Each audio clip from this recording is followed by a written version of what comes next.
Hello students, good afternoon. जैसा कि मैंने अपने पिछले इंट्रो में बताया था कि ये चैनल पॉलिटेक्निक स्टूडेंट्स के लिए बनाया गया है जिनको लॉकडाउन की वजह से क्लासेस और नोट्स के लिए दिक्कतें आ रही थी। अगर आप इस चैनल के रेगुलर स्टूडेंट्स होते हैं तो यहाँ से आपको प्रॉपर नोट्स मिल जाएगा। आज मैं आप लोगों को मास यानी मैकेनिक्स ऑफ सॉलिड्स यानी हिंदी में इसको बोलेंगे ठोस यांत्रिकी के बारे में इंट्रोडक्शन दूंगा। जैसा कि ये सब्जेक्ट क्या है, क्यों इसको स्टडी करना है और इसके बाद टॉपिक वाइज हम लोग क्लास को फर्दर प्रोसीड करेंगे। तो चलिए क्लास को प्रोसीड करते हैं। जैसे पहला टॉपिक है इंट्रोडक्शन। क्या है मैकेनिक्स ऑफ सॉलिड? तो इसके बारे में यह है कि ठोस यांत्रिकी यानी कि अप्लाइड मैकेनिक्स की वह शाखा है जिसमें ठोस पदार्थ पर लगने वाले विभिन्न प्रकार के बोझ या लोड का अध्ययन किया जाता है। यानी different engineering components, bridges, railways bridge, आप लोग ये देखे होंगे कि उसमें डिफरेंट लोड्स काम करते हैं। उस लोड की वजह से वो मटेरियल फेल हो सकता है। तो इसी मटेरियल की प्रॉपर्टी का डिजाइन क्या करना है, कैसे क्या करना है, हम इस सब्जेक्ट में पढ़ेंगे। ठोस यांत्रिकी को मुख्यतः दो भागों में बांटा गया है, जिसमें से पहला है मैकेनिक्स ऑफ रिजिड यानी हम सिंपली इसको बोलते हैं मैकेनिक्स। दूसरा है मैकेनिक्स ऑफ डिफॉर्मेबल बॉडीज, जिसमें वस्तुएं लोड लगने पर विकृत में आ जाती हैं। मैकेनिक्स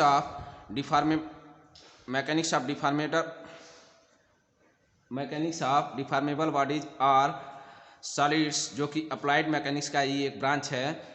इसको strength of materials, mechanics of materials या मैकेनिक्स ऑफ सॉलिड्स इत्यादि नामों से भी जाना जाता है। पहला इसमें हम लोग पढ़ते हैं mechanics of rigid bodies. Mechanics of rigid bodies यानी अप्लाइड मैकेनिक्स का वह ब्रांच है जिसमें एक्सटर्नल लोड लगने पर दो बिंदुओं, दो पार्टिकल्स के बीच की दूरी कभी भी चेंज नहीं होती है। तो इसमें हम लोग ये पढ़ेंगे कि जैसे कि मैंने लिखा है मैकेनिक्स ऑफ रिजिड बॉडीज में मुख्यतः किसी इंजीनियरिंग कंपोनेंट या सिस्टम पर लगने वाले बाह्य बल के कारण उसके स्टैटिक या डायनेमिक बिहेवियर का अध्ययन किया जाता है।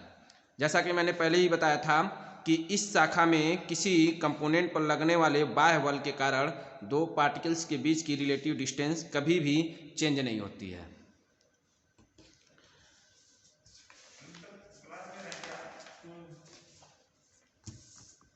नेक्स्ट है हमारा mechanics of deformable bodies. Mechanics of deformable bodies में हम लोगों को ये स्टडी करना है कि जैसे कि मैकेनिक्स ऑफ सॉलिड मुख्यतः आंतरिक बलों, इंटरनल फोर्सेस और इसके वजह से कंपोनेंट के ज्यामिति में हुए बदलाव के बारे में बात करता है। इस ब्रांच में मुख्यतः पदार्थों की सामर्थ्य या कठोरता की अध्ययन करते हैं। पहले हम लोग देखते हैं पदार्थ की सामर्थ्य क्या बताता है। जैसे कि मैंने लिखा है पदार्थ का सामर्थ्य यह सुनिश्चित करता है कि मशीन कंपोनेंट्स बिना ब्रेक हुए अपने सर्विस को करता रहता है। तो इसको बोलते हैं हम लोग पदार्थ की सामर्थ्य या स्ट्रेंथ। दूसरा है पदार्थ का स्टिफनेस यानी कि पदार्थ की कठोरता। पदार्थ की एक ऐसी गुण है जो पदार्थ की डिफॉर्मेशन या विकृति का प्रतिरोध करता है। Finally mechanics of deformable bodies या मैकेनिक्स ऑफ सॉलिड का मुख्य उद्देश्य होता है कि इंजीनियरिंग कंपोनेंट्स में बाह्य बल के कारण उत्पन्न हुए प्रतिबल, विकृति या डिफ्लेक्शन को विभिन्न इंजीनियरिंग कंपोनेंट्स में ज्ञात करना है।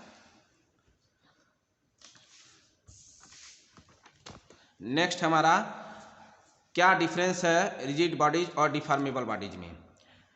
रिजिड बॉडीज जैसा कि मैंने बताया था कि इसमें बाह्य बल के कारण दो बिंदुओं के बीच की दूरी यानी रिलेटिव डिस्टेंस जिसको आप लोग बोलते हैं वो कभी भी चेंज नहीं होता है, और इसमें दो बिंदुओं के बीच की दूरी डिस्टॉर्ट होने की वजह से चेंज हो सकता है। इसमें दूसरा है these bodies can only translate और रोटेट।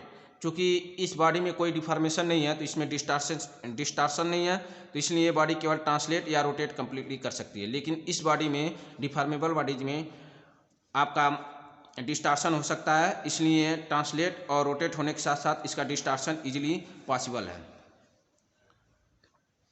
जैसा कि आप लोग फिगर में देख पा रहे हैं कि रिजिड बॉडीज का एग्जाम्पल जो दिख रहा है, इसमें जो बार है ऊपर जो सपोर्ट से है उसमें कोई डिफॉर्मेशन नहीं है, जबकि दूसरे वाली फिगर डिफॉर्मेबल बॉडीज में बार या जो है आपका सपोर्ट की वजह से यानी लोड की वजह से आपका क्या डिफॉर्मेशन में आ गया है। तो ये बेसिक डिफरेंस है।